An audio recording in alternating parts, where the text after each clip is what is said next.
Fueled by C4, Cellucor, and Extend. Use the code Clydesdale to get 20% off at checkout at c4energy.com. On Clydesdale Media, where we bring you the widest array of content here on our YouTube channel. Make sure you like and subscribe to the channel. Hit that notifier so you're the first to know when new episodes are available.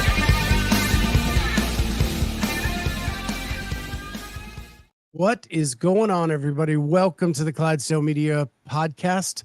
My name is Scott Schweitzer. I'm the Clydesdale, and I have the honor and privilege to be with the fittest short stature athlete in the world, Mikey Witous. How you doing, Mikey? Good. Thanks for having me. I guess I can go by the pony today or the donkey today instead of the Clydesdale. Fitting with short stature. When I was doing research on you, the first thing I noticed is you're from South Bend, Indiana. Correct. Yeah. Born and raised. Please don't tell me you're a Notre Dame fan. Born and raised also. Both my parents went to Notre Dame. My grandfather and a bunch of family went to Notre Dame. I didn't get that genetic gift of being smarter than the rest. And so I went to Holy Cross College, the sister school across the street that most people know from Rudy. Yeah, I was going to say, I saw on your LinkedIn that you went to Holy Cross and that is famous in the Rudy movie where he had to work his way to get to Notre Dame. Yeah. That's actually how my parents got to Notre Dame. They when it was junior college, they started there and then they made their way over to Notre Dame and it's where they met. So I'm grateful for the Holy Cross and Notre Dame Society or whatever. Yeah, my best friend is a Notre Dame fanatic, and I get tired of it so much. I'm a Penn State fan, and I live in Columbus, Ohio, which is bad enough. Oh. And then your best friend is a Notre Dame fan, so it's just like inundated with all the bad stuff. So, yeah, I'm a supporter of Penn State because of their wrestling program. My brother-in-law and one of my best friends growing through college and stuff was a Penn State fan. So I can get behind Penn State. Ohio State, I wouldn't have. I can't get behind that. In Columbus. Yeah, Penn State wrestling program may be one of the most sure things in sports. Oh yeah, it's like they're basically like the Tia Toomeys of college wrestling. Correct. That's a great way to put it. Well, we're not here to talk about college athletics. We're here to talk about you. And just so people, you label yourself the fittest dwarf. And Yep. From someone who's not in the adaptive community, like sometimes we get wrapped up in terms and stuff. But then I've worked with, and I told you before we went on the air, I've worked with some people trying to launch an adaptive podcast. It seems like the terms matter less to the community itself than the people outside the community. Yeah. I'd say, speaking for myself, with dwarfism, a lot of people are a little bit more hesitant with terms just because there's a lot of, I'd say, misinformation as far as what people call us and what the world thinks is the right term or what's wrong or what they think is offensive. A lot of people will automatically, because of TV and Hollywood and everything, think midget is the word, but it's not. That is actually an offensive slur because it goes back to like the early like circus and everything, where people with dwarfism were sent to like circus show or societies and stuff, and they were referred to as midgets because the word midge is actually is the name of like what a small fruit fly is, and it's considered insignificant and like just pointless. It doesn't do anything for society, and that's where the term came from. It isn't medical, and so like a lot of people will go back and forth with me and be like, "Oh, that's the medical." I'm like, "It's not medical. There's nothing medical about it." And they're like, "Well, what about people under 4 foot?" And I was like, "That's not medical. It's still a dwarf." So for me, I don't really get too upset about it much. and so usually I just push for little person or dwarf, or just my name. That's the way I usually like to go about it, and just advocate for people. In the adaptive world, we don't really. It's if you hang around more than 5 adaptive athletes at once, and you just listen to us communicate to each other, I feel like society would like just be like shaking in their boots if they heard some of the things we say to each other. We're the funniest and like rudest to each other, but it comes from a place of love. And I always say that's how you can tell if I like you as a person or not. If I give you a hard time, if I'm giving you a hard time, you're accepted by me. If I'm not, it's probably because I don't trust you. Yeah, I grew up in a generation where when you're with your best friends, you bust balls, right? Yeah. That's just what you do. And it comes out of a place of love. And I think that's just the most important aspect of it, right? Yeah.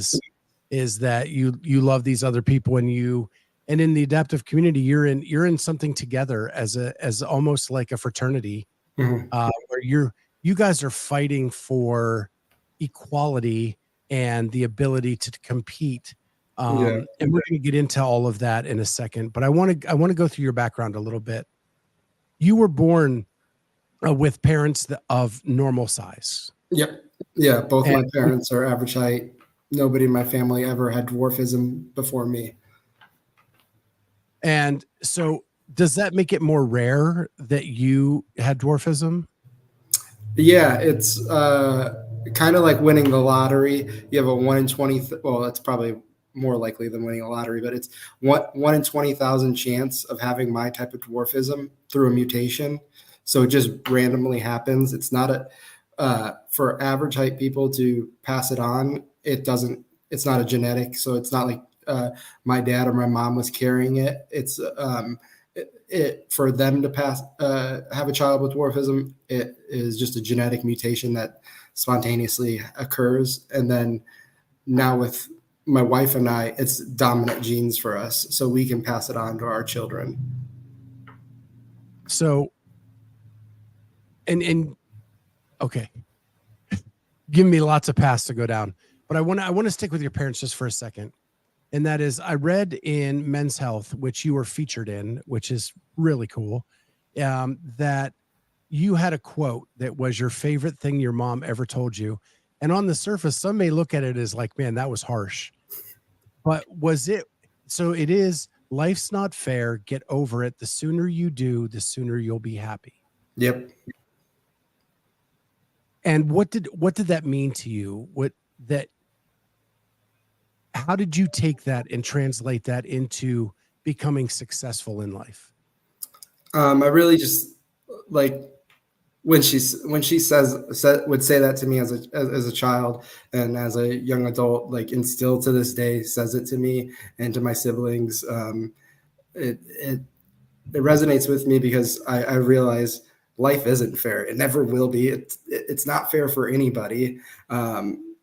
Shit happens in life, and you have 2 choices. You can mope about it and like do nothing, or you can realize life's not fair, get over it.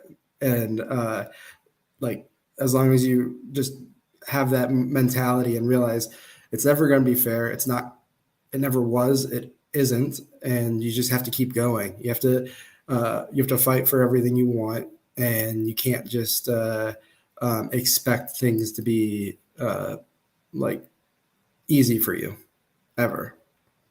So in essence, your mother never let you play the victim. Oh, you can't play the victim with my mom. No matter what the situation, she'll straighten you out. And so you played sports growing up, including taekwondo, wrestling, which we've talked about briefly, and football. Yep. What were those experiences like?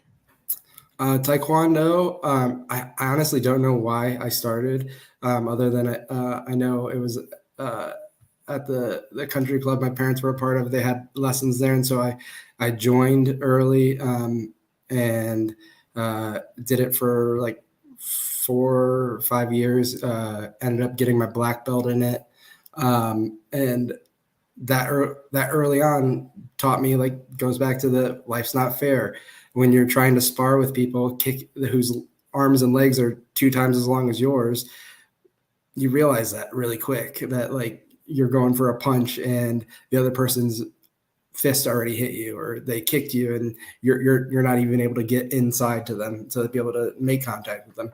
You have to find your way to do it. And that applied to football as well. Most people, if they were to guess what position I played in football, like what would you guess position wise I played? I tried to think about it. My natural reaction would be defensive line. Defensive. I did play defensive line as well as offensive line. I had just a grittiness to me where I was wanting to, like, I could hold my own there. I was an offensive guard and a defensive tackle and defensive end. And so I found ways. I found that the bigger kids were slower, so I could get past them faster. I was at a lower center of gravity. I would crawl through guys' legs when they snapped the ball and would get through before they could even stand up or realize what happened. And so I just found a way always of doing it my way, because I knew that I had to find what worked for me. And I did that up until 8th grade. And once I got into high school, my parents wouldn't let me do it anymore. They're like, the kids are just getting too big. They're like, wrestling is fine because you're in a weight class. Football, there are kids who are going to be in the 6 foot plus 200 to 300 pound range. You cannot do this anymore. They're like, it's a safety issue here. And looking back, I think obviously that was the smart decision. I was able to focus on wrestling more, as well as I wasn't going to go any farther in football outside of if I did play in high school. And so, wrestling is just, I still love it. I'm introducing my son to it, take him to club locally here. And it's just a great sport. One of my coaches always called it the greatest equalizer of sports, because you only go against people your own size. And no matter if you're 6 foot or 4 foot, you have to weigh 103 pounds or whatever it was, or that's what it was when I was there. I think they changed it to like 106 or something now, but you have to weigh a certain weight. And so you can't be, you're not going to go against somebody who's way bigger than you. So there were people in the comments guessing running back, kicker. The reason I went defensive line is, and I played defensive end and offensive tackle. Lower center of gravity is a huge advantage for defensive linemen. And I could see you being trouble trying to block. Oh yeah. I would play nose tackle and I'd go right through the center. Right as he snapped that ball, I went right through his legs because I knew he's not paying attention. Like he's a big boy. He can't move fast enough to like realize that like I'm going through, and he can't hold me. So it was always fun to play. And the center has to snap the ball first and then get set. So that actually gives you an extra second to make your move. So yeah, I that's why I picked defensive line, because I knew you would give me problems. So with that, eventually you find CrossFit. And I read in one of the articles I read on you that your dad actually did CrossFit first, and you thought it was for old retired guys. So you dismissed it. Yeah. I didn't drink the Kool-Aid early on. As everyone jokes, the CrossFit, the sugar-free CrossFit Kool-Aid, the keto Kool-Aid. He always talked about it. I would see it on ESPN and everything, and be like, I just don't get it. I don't see it. I was doing my own thing after wrestling was done and going through college. And then once I was, I think my senior year of college, I finally was like, I need to do something. I need an outlet. I'm very competitive. I've always been competitive. I was like, I need to find something to do again, because I was like, I'm bored. I was like, I can't just clock in and clock out after college and get a job and do nothing. I was like, I need to be competitive in some sort of way. And that's when I like reached back out to my dad and was like, where's the gym?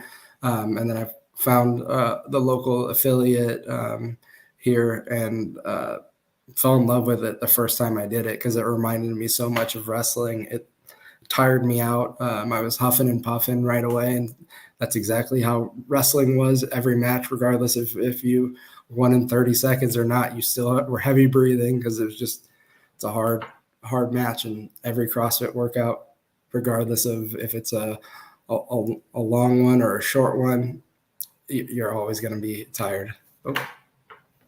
Back in one of our early episodes, we had Chris Spieler on, and he talked about how his wrestling career prepared him so much for CrossFit, because in wrestling, you live uncomfortably in a wrestling match. And so when the uncomfortable comes in a CrossFit workout, that you're used to it. You've been doing it for years. Do you see the same similarity as he does? Oh yeah. I always hear like the term like enter the dark place, or like get in that dark place in your head. And that's 100% what wrestling is if you want to be successful at wrestling or CrossFit, you have to be okay with embracing that dark side of like having to go deep into a workout where you're exhausted, and understanding it's I'm never going to be more tired than I am. Like, I can't get more tired. I'm already like exhausted. I just need to keep going. And you got to have that positive self-talk with yourself in those uncomfortable moments of CrossFit and wrestling. So in 2021, you competed in the adaptive divisions of CrossFit. You finished third in the world. In 2022, you repeated a third place finish. And then in 2023, you become the champion. Yep. Let's start with just that part of it. You win the CrossFit Games. What is that feeling like, improving from 2 third place finishes to becoming the champion? It feels good. It felt I was proud of the work I put in the last few years. It's the Open's always been a weird one to claim the Fittest title in, just because it's 3 workouts, and it's not a broad test like the games or an in-person event, and so I was glad that I could get high enough scores to actually be the fittest this year, because I know that I truly am, and I know the results the previous years weren't a full example of the fitness that I was able to put out. You have massive strength numbers. I think your back squat number is 485. Yep, that's my lifetime. Yeah. And the Open doesn't show any of that. Yeah, this past year was the first time we really had a strength, and being the thruster, and that was a breeze for me. I enjoyed it. So Nick from Wad Zombie, I don't know if you know him. He has a meme account online and does all the trading cards of the athletes. Yeah. Were there any specific athletes or people who inspired him to compete? In CrossFit, not really. I kind of like, I learned about adaptive CrossFit through our gym owner, Nick and Chelsea Urankar, who Nick is a former games athlete for the Central Regional, and they taught me about adaptives. But like, to be competitive and to have like the mindset I have about a lot of things, I actually got it from another former wrestler, and he actually did CrossFit early on, Kyle Maynard. I don't know if you know who that is. He has a book called No Excuses. He's a quadriplegic, and he did a lot of powerlifting, wrestling, and he did some CrossFit, and he did MMA, and he climbed one of the mountains. I don't remember which one it was, but one of the world's largest mountains, with just his remaining limbs that he has, because he basically has like from the elbow down and then knee down for his limbs. And his book, when my mom gave it to me in middle school, and I hated reading. I still have problems reading today, where like if I pick up a book, if it's not interesting to me, I will fall asleep within 2 minutes of reading that book. But his book was probably the only book that I read cover to cover probably in a week, just as a middle schooler. It was, Kilimanjaro. Yeah. And it just inspired me because he was also from Indiana originally.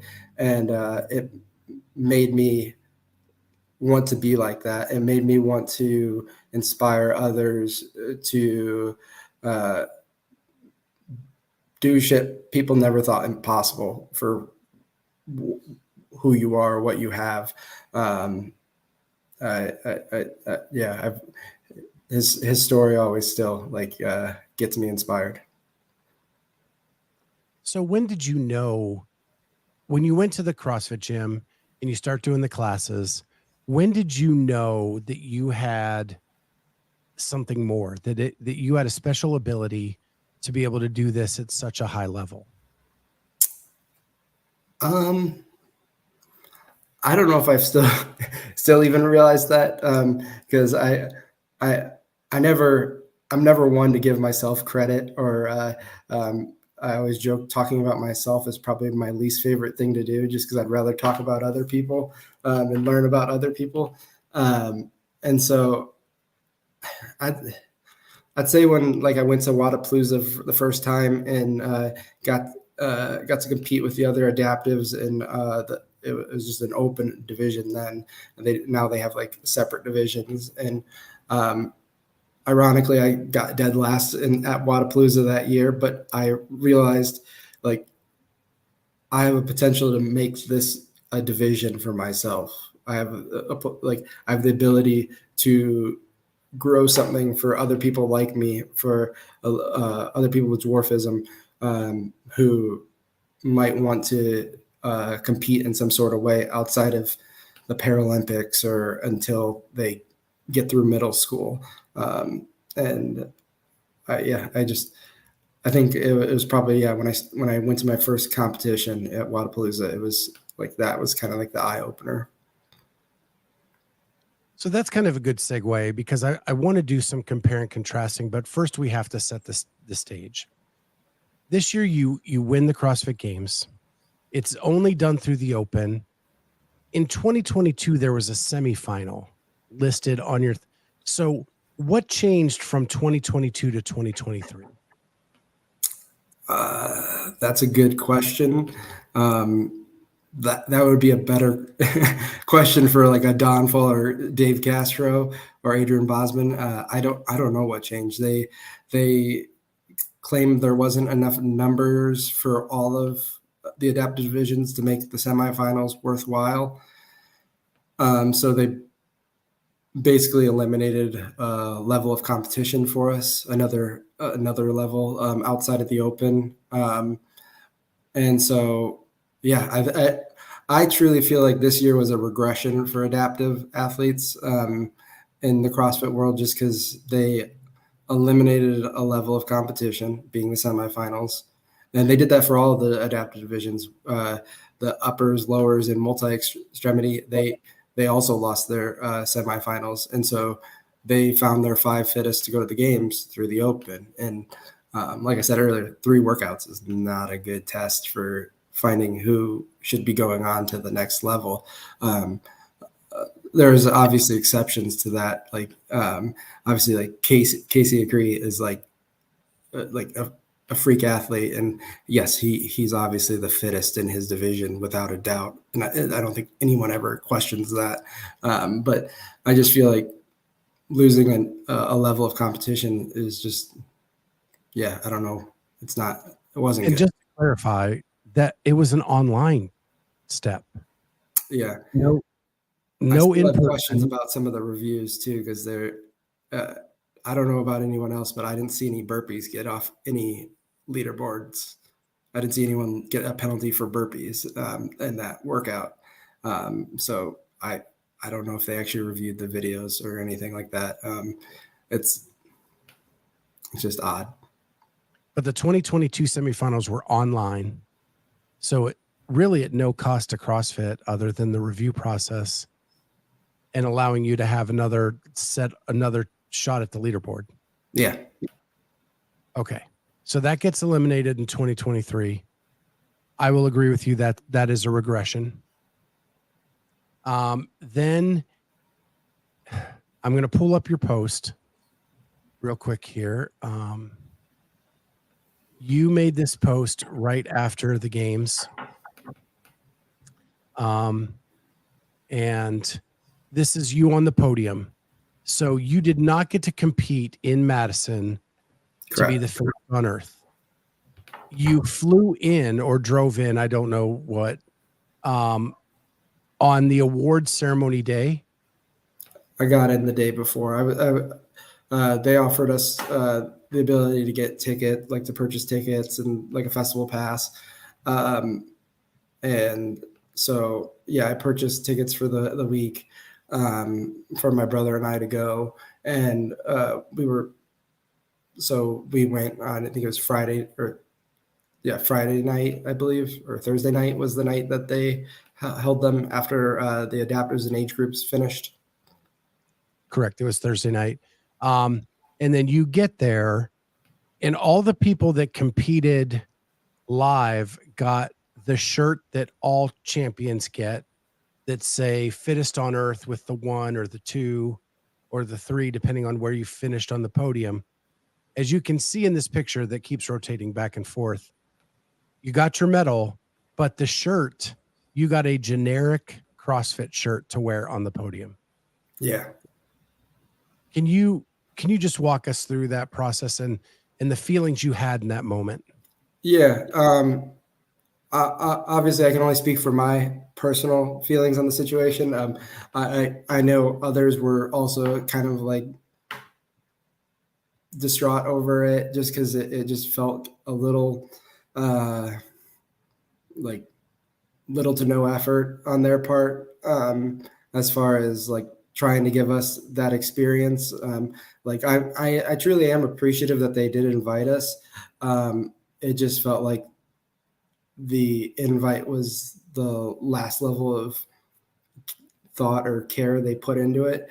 I don't know why it wouldn't have been hard to just like have shirts there for everyone in the divisions. They had them last year, so it's like it's not like it wasn't something that they didn't do or didn't ever do. Like they had them last year when people went, and I'm sure they had a bunch of them somewhere. It just, yeah. And when we got there, it was kind of just like a weird situation where we were brought down underneath the Alliant Energy Center, and I said put behind a black curtain, and we were kind of truly put behind this black curtain. The age group and adaptives that competed were like on the other side. We were on this side. We kind of stayed there. We didn't know what was going on or when we were going out. And then, yeah, it was just didn't feel like it was, they really were trying to make us feel like we belonged at all. So your words in your post, and people can go to Instagram at Mikey Swoosh 1 to see this themselves. But you say the podium ceremony left a bad taste in my mouth for sure. Getting treated as a misfit toy and not even receiving the same shirt as the rest of the podium finishers was shocking. And that really, like, that hit me hard. And Lana Marcine, who's in our comments, says disgraceful. The athletes who qualified prior to the games did not get their shirts. It is disgraceful. And I was very emotional when we talked about it on our Thursday night CrossFit show.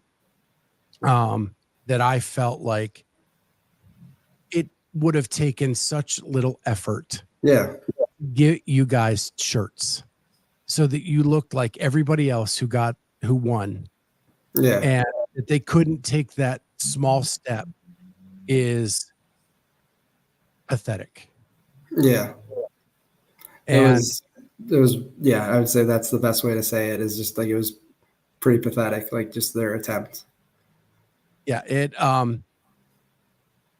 and what really upset me, and so I was at all the press conferences. I was at the press conference with Don Fall, and he said, and this is prior to this occurring, Yeah. the most inspirational athletes that they have at the games are the adaptive divisions and what they mean to the community. You say that in words at a press conference, and then the next night you follow it up with these actions. There's something wrong. Yeah.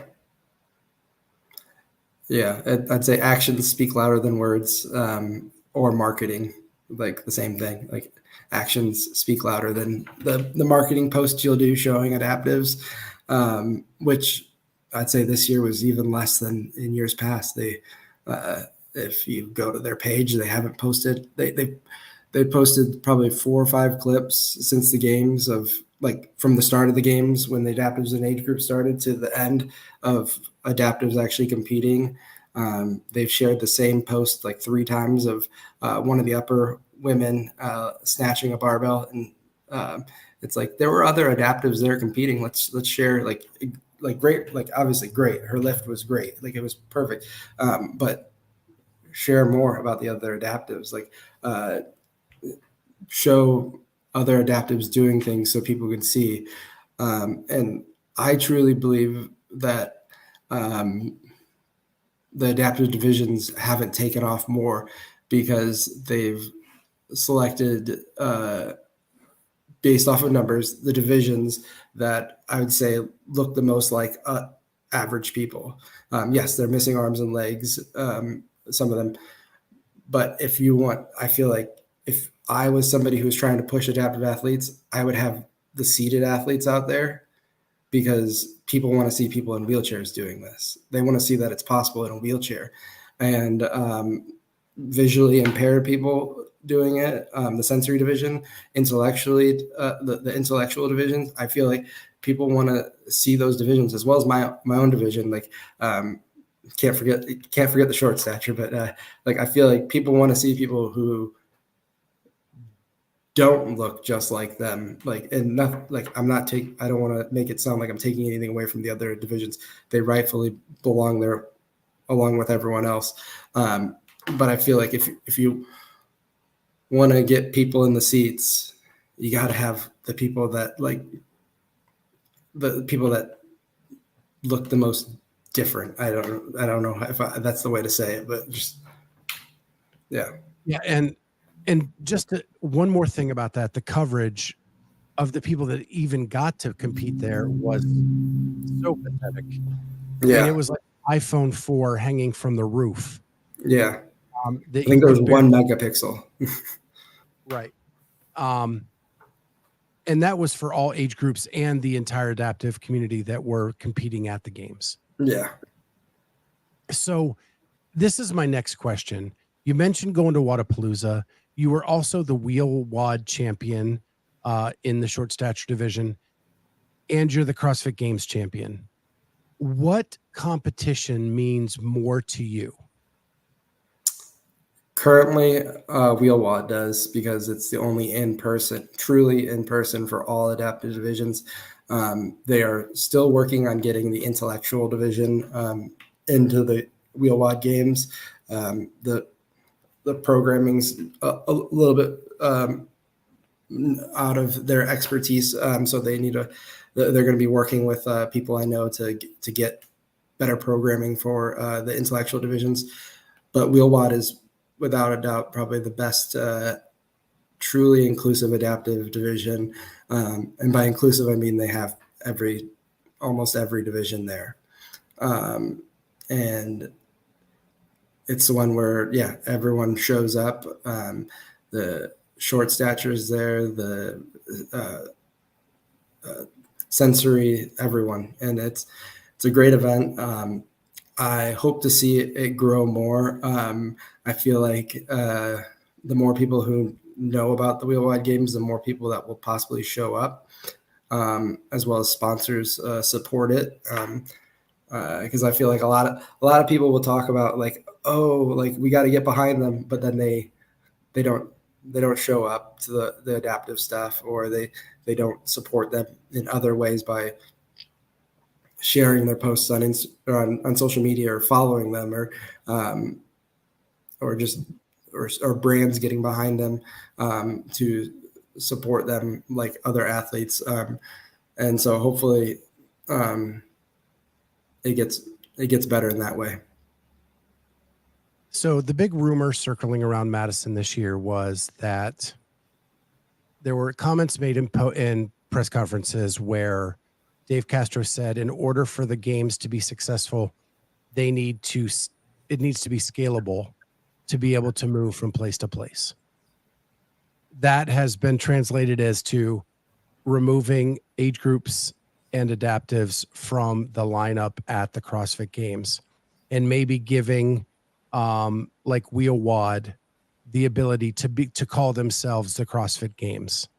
And you would be the champion through that. Does that make sense to you? Or do you think that it would diminish being the CrossFit Games champion? All that saying that you just said that Wheelwad means more to you right now anyway. So yeah. I have to think how to answer this in the best way, because I think I get what they say in removing it from the games, but it's essentially already doing that by having the adaptives and age groups start on Wednesday or Tuesday, whatever day. I think it's Wednesday they start. So it's like Tuesday. Yeah, they started Tuesday this week. And so I don't see what changing it a whole nother week would do as far as opening it up. It's unless Dave is looking to have the elite division go from Tuesday to Sunday. I don't see how much that's going to change it. They always talk about the time to like between heats and everything has to be so tight. And it's like only one day do the elites and the age group and adapters actually compete on the same day. And so it's like, I don't see how it's that hard to make that fit, as well as to add one or two heats to the adaptive divisions at the games, to add the rest of the remaining divisions. Obviously that's coming from me, somebody who hasn't run an event individually myself. But looking at it, I see a lot of downtime, like in between heats, like where they're waiting. And so I would probably say moving the teams would probably be a better idea, because that anybody who was at the games, and I know that's probably an unpopular opinion and people are going to say that's like a bad take, but anybody who was at the games this year and sat in the Coliseum, as soon as teams started, the seats were open. People were leaving. Like, I don't want to say as soon as Rich retired from doing teams became irrelevant, but that's what it looked like to me this year, as far as like in years past where the teams division filled it up. I think it takes away some of the excitement of making it to the games also if you move it outside of there, because now you're asking fans to potentially make 2 trips to whatever location this is, as well as what's CrossFit's support of like Wheelwad going to be when they claim Wheelwad's the CrossFit Games for adaptives. Like, are they going to support media? Are they going to support like financially running it, as well as marketing it so that people actually come and show up? I think they they have a good idea of doing it, but I think it's just because they don't want to do it. I don't think Dave wants to do the adaptives or age groups anymore. I don't think he's ever really liked having them at the games. So it's funny you say that, because my next point was that I was there for the age group and adaptives. I was there for the team. I would say more people were in the Coliseum for adaptives and age groups than there were for team. Like, once again, I don't want to have it come across as a bad take, but I personally don't enjoy watching team.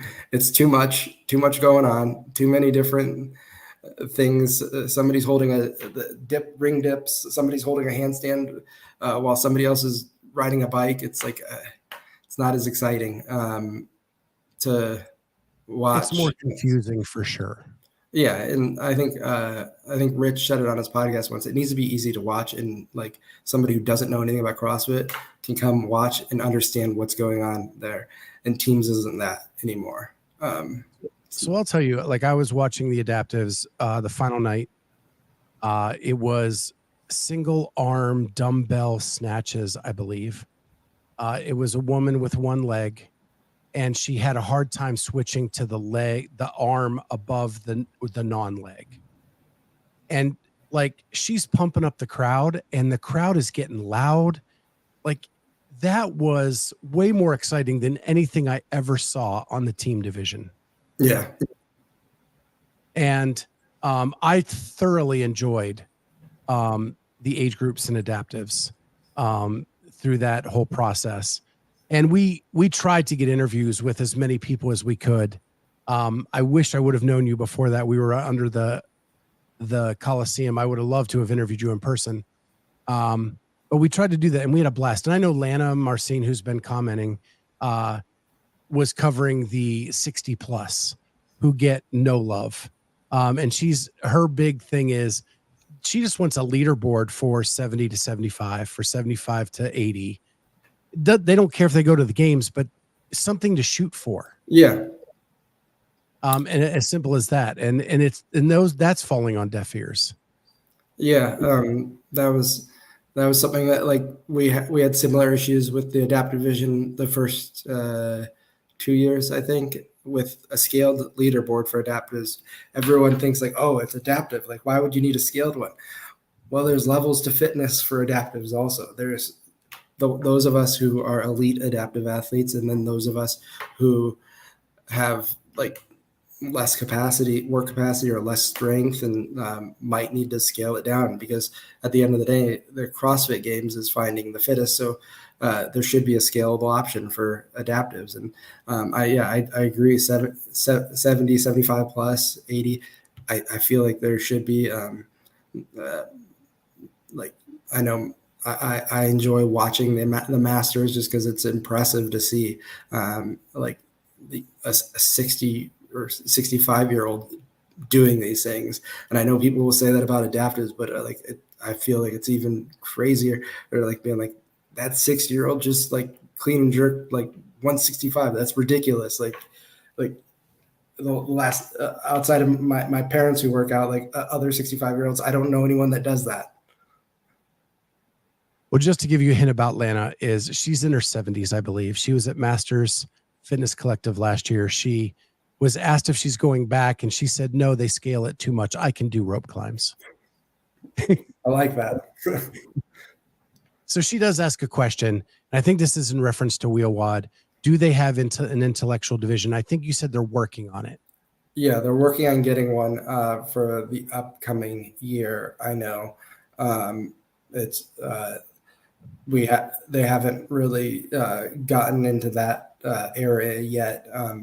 They more like started with like the physical impairments first, and then they didn't have like an expert on staff for intellectual. And it was the same way, like it started when I started joining Wheel Wad events.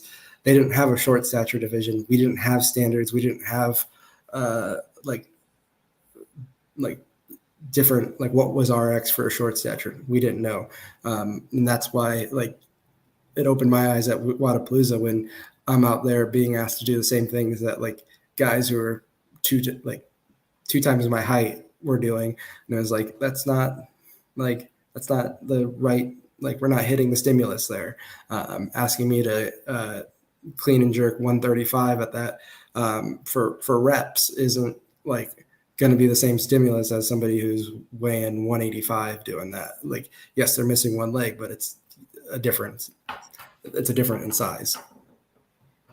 So my next question to you is, you have some notoriety. You have quite a following on Instagram. You've been on TLC's Little People Big World, where they featured you guys and your family. Do you feel a sense of obligation to use those vehicles to promote CrossFit and the adaptive division? Yeah, absolutely. I feel like it's my responsibility to do that. God gifted me this platform to do it. And it wouldn't be right for me to use it just selfishly for myself. I say oftentimes people might take my passion for it as just like over the top for wanting to speak out about different things for adaptives. But the one thing that's different about my division than any other division, I spoke about it earlier, was I pass my genetic disability onto my children. And so I'm thinking about the future of them, whereas other divisions, if you're an amputee, you don't pass that on to your kid. Like, unless there's a specific diagnosis that's outside of just a regular amputee, or if you're a seated athlete, I don't know I don't know how spina bifida works or anything like that, but I don't know if that's genetically passed or not, but most that are like just a spinal cord injury, it's not passed on to your to your children. For myself, it's passed on to my children, it's passed on to my grandchildren. And so I think of it as it's my duty and responsibility to make it better for them than it was for me, and give them opportunities, or help create opportunities for them later on in life that I didn't think were possible for myself until I helped create them. So you talk about children, and I know you lost two daughters early because of the dwarfism, and you talked about that on the TLC show, and I don't need to rehash all that, but you also have a son. The example you're setting today, do you think about that as you're doing it? Yeah, I think about it constantly in everything I do. As a little person, you stick out, so it's always been ingrained in me that you stick out. People will know who you are, where you are, and if you were there. So I didn't go to parties in high school because I knew if I stuck out, and I was known for wrestling. So I knew if somebody saw me doing something that I wasn't supposed to be doing, it was going back to my parents. And even if I didn't know that the person, it was.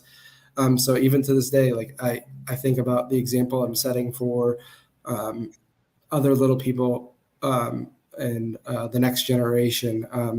I want to show them that they don't have to be the punchline to jokes anymore, because dwarfism probably is the one of the last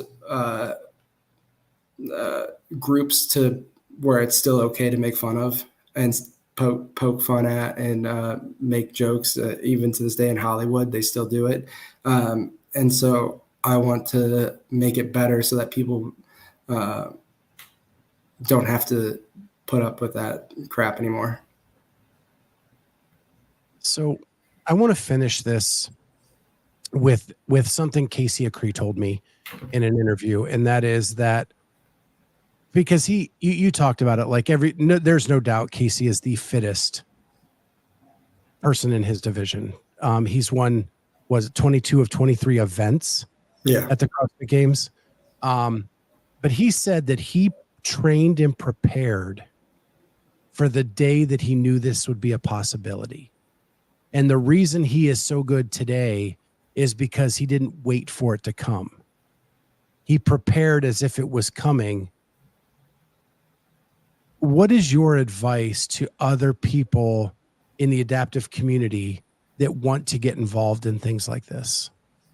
Start early, and make it a habit and do it often. I, I I think there's a lot of people who will have hesitation. I know in the one of the biggest things for the little people community is people are afraid of hurting their backs and their necks and stuff like that, because that's a complication with dwarfism is spinal stenosis. But what a lot of people don't realize is CrossFit is actually another form of medicine, and it actually heals a lot of those things. I had to stop wrestling because of spinal stenosis, and to this day, I don't have any complications from it anymore because of CrossFit. And people are always shocked. They're like, "You're squatting way more than you ever did in high school. Like, you're deadlifting. Like, how is your back? Like, is it okay?" And it's like, yeah, it's okay. I'm working out. I'm strengthening my back. I'm strengthening my core. I'm doing this other crazy concept that's also medicine for your body called working out and fitness, and making sure that I'm not becoming just another statistic to dwarfism that tends to fall in obesity, because obesity is very prevalent in the little people community. And it's because people are afraid to work out or do sports because they're afraid of getting hurt. But what they don't realize is avoiding those things are actually what's causing them to have those problems. As they always say, movement is medicine, and that goes for all of us. Yeah. And so you actually feel healthy. And so has that translated to your whole family? Does your family work out with you? Yeah, my wife, she did CrossFit early on, and then when she got pregnant with our son, she did CrossFit for a little bit more. But then, like towards the end of the pregnancy, she stopped at the gym. But life kind of gets in the way, so she works out at home, and she does like some more boot camp style, like high intensity classes here locally. My son, yeah, he works out. He's got like the little like plastic barbell, and you'll constantly be hearing him slam that into the ground. And he talks about how he's gonna do CrossFit also and go to the games and stuff like that.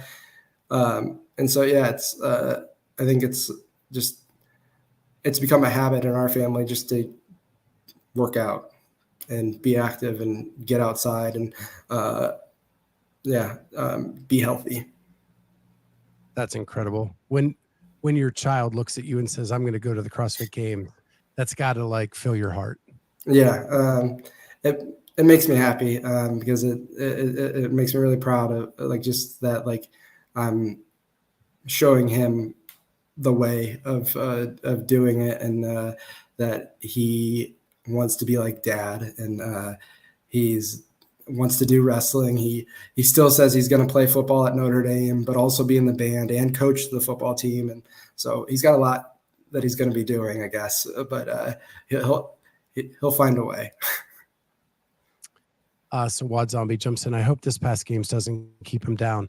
He's got such a great attitude. I don't think anything's keeping you down, right? No, yeah, I'm already moved on from it, and yeah, I wasn't I wasn't trying to be negative about CrossFit when I made that post. I think a lot of people took it as like we were looking for like handouts and stuff like that. Like just include them. People started making it about pay and stuff like that, and like comparing it to like the U.S. soccer team or WNBA players like asking for more money. And it's like, we're not asking for more money. Like we're not asking to be treated like the elite athletes. I'm basically just asking to be treated like the rest of the adaptive athletes, and also calling out the bullshit when I see it for how they treat the rest of the adaptive athletes as well. Because if there's anything I'm willing to do, it's stand up for others, because I'm not okay with just sitting by and being quiet. All you really wanted was a t-shirt. Yeah, all I wanted a t-shirt, and just not one that just said CrossFit on it. Right. Lana says, amazing athlete and role model. Thank you. Well, Mikey, it's been awesome having you on. We'll have to make this a regular thing and highlight adaptive community a little bit more. So we'll stay in touch for sure. Everybody in the chat, thank you so much for being with us today. And good luck in the off-season. Wheel WOD, when is that coming up? That's the last week of November. I believe November 30th to like December 3rd, I believe. And it's in Raleigh, North Carolina. So if anyone wants to see a bunch of adaptives throw down and make you feel sorry for yourself, come to Raleigh. Awesome. Well, we'll be in touch before that. We'll highlight a little bit of the wheel WOD and what's going on there. And with that, everybody, thank you so much for jumping in. We love you all. We'll see everybody next time on the Clydesdale Media Podcast.